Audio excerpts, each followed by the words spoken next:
네, 민주당 이재명 대표의 이번 구속영장 실질심사는 지난 2년 동안 이어진 이 대표 관련 수사를 총결산하는 성격이 강합니다.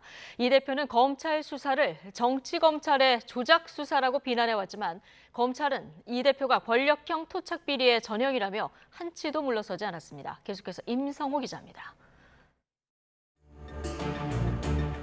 재작년 9월 대장동 비리 의혹이 터지자 검찰은 전담 수사팀을 꾸려 수사에 들어갔습니다. 같은 해 11월 유동규 전 성남도시개발공사 기획본부장과 화천대유 대주주 김만배 씨, 남욱 변호사 등 대장동 일당이 배임과 뇌물 혐의 등으로 줄줄이 기소됐습니다. 하지만 사건 당시 성남시장이었던 이재명 대표까진 수사가 뻗어나가지 못했습니다. 그분은 그분 나름대로 최선을 다하신 거고 행정을 저희는 이제 시가 내놓은 정책에 따라서 공모에 진행한 것이라고 생각합니다. 지난해 5월 윤석열 정부가 들어선 이후 검찰이 2기 수사팀을 꾸리며 전환점을 맞았습니다. 유동규, 남욱 등 핵심 인물들이 기존 입장을 바꿔 이 대표를 비리의 몸통으로 지목하고 나선 겁니다.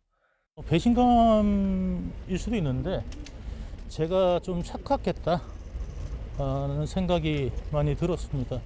결국 김용전 민주연구원 부원장과 정진상 전 정무조정실장 등 이 대표 최측근들이 차례로 기소됐습니다. 검찰은 대장동의 성남FC 후원금 의혹을 합쳐 이 대표의 첫 구속영장을 청구했지만 체포동의안이 국회 문턱을 넘지 못해 불구속 상태로 재판에 넘겼습니다. 이후 검찰은 백현동 개발특혜와 쌍방울 대북 송금 의혹 수사를 이어왔고 이 대표는 모두 6차례나 검찰 포토라인을 선 끝에 두 번째 구속영장이 청구됐습니다. 결국 지난 21일 체포동의안이 국회를 통과하면서 헌정사상 처음으로 구속영장 심사를 받는 제1야당 대표가 됐습니다. 이 대표는 뚜렷한 증거가 없는 정치검찰의 조작 수사라고 맹비난하고 있고 수백 번 압수수색하고 수백 명을 조사했지만 증거라고는 단 한 개도 찾지 못했습니다.